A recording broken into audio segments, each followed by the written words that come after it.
If you're someone who's comfortable in Excel and is thinking of moving their analysis and dashboard to Power BI, then this video is for you. In this video, I'll show you a simple contrast between working in dynamic arrays in Excel and compare that with working in Power BI. If you're a regular on my channel, then you will realize that I'm using a similar example to my video on modern Excel dashboards. I will include a link for that video in the description in case you've not seen it yet. Let's look at this data that we have. The data is stored in a table called sales.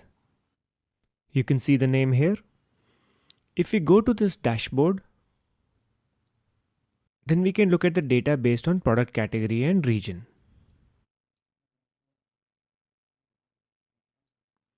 Now let's look at some base calculations before we look into how the data is getting displayed here. Here we have applied the filter function on the sales table. We are checking for two conditions. In the first condition, we are checking for the value selected in the category dropdown. I have given the name cell category to the cell where this dropdown exists. In case the value contained is all, then we don't apply any filter condition. Otherwise, we filter the data based on the category selected. We have similar logic for region where we don't apply any filter if all is selected, and filter on a particular region if it is selected. The if at the start is in case both the dropdowns contain all. Then we just return the table as it is. I have given a name filter data to the cell C1 where I have written this formula.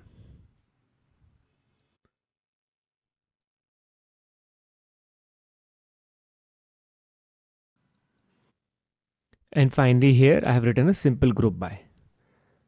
For the first parameter of group by, which is row fields, I have selected the values in the fifth column of filtered data. If we go back to the data, we will see that the fifth column contains the product names.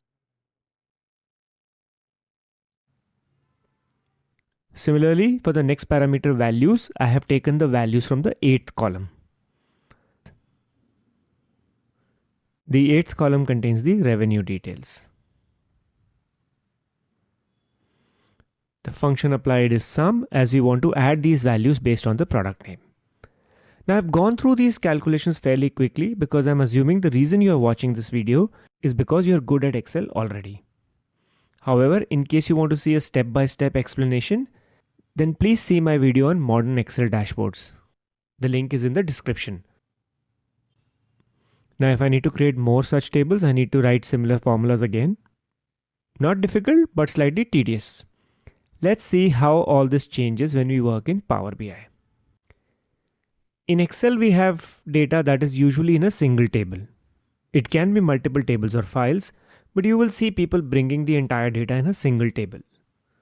This brings in redundancy in data, but effort has to be spent on integrating the data and regularly updating it. However, in Power BI, we can easily work with data distributed in multiple tables. In fact, it helps if the data is divided into different tables. So this is how this data has been distributed into multiple tables.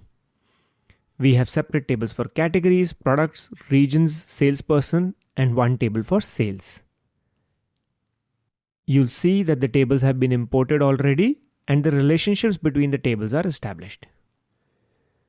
In the description, I will include links for other videos where I've explained step by step on how to import data and how to set up relationships. But what I want to focus is on what do we do once we have the data in Power BI and relations are set up. This is the visualization canvas in Power BI. I'm going to create a few visuals here. The first one is a table visual. I'm going to click on table here and I get a blank table on the canvas. In this space for data, you'll see the names of all the tables that are there in this Power BI file. I will replicate this table from the Excel sheet. I will get the product names from the products table. And to get the revenue data, I will write a measure. Measure is where you can perform calculations to get scalar values. I'll click on new measure. Let's give a name to our measure. We will call this as revenue. The formula we will use is sum. Sum expects a column, and we will provide the column sales from the table sales data that contains the value of each order.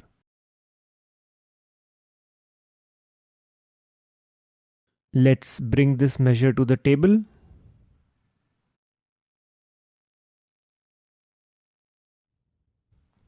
Let me increase the font size.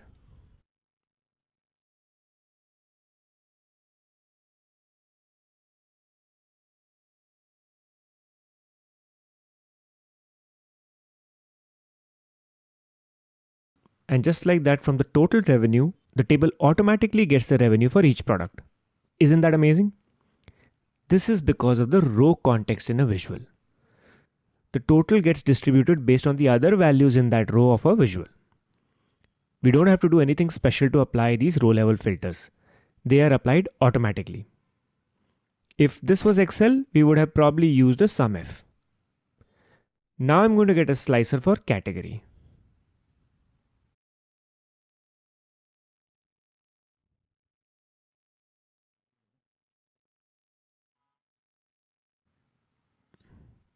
And similarly for region.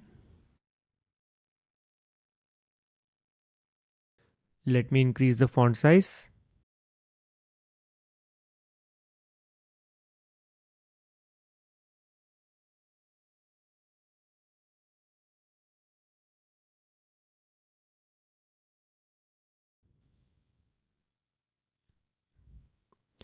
The slicers are automatically connected to the table. We have the entire dashboard ready, just like the Excel. Now let's look at how easy it is to extend the whole model. I'm now going to get the salesperson in the mix by adding a slicer.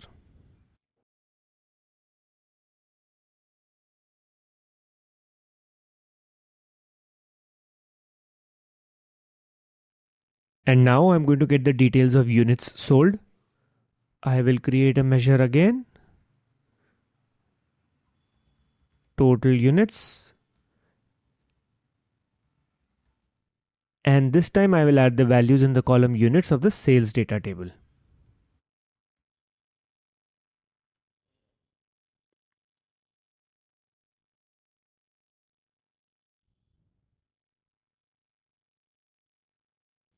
Add the measure to the table, and it again splits the total as per the row values and responds to all the slicers too. So as you can see, this is very easy.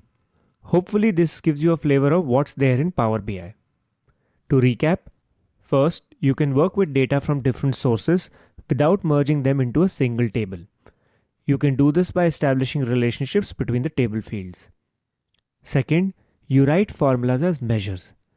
Measures can be very powerful, and you can even include variables in them for complex processing. Third, creating visuals is much easier. Works with just simple drag and drop.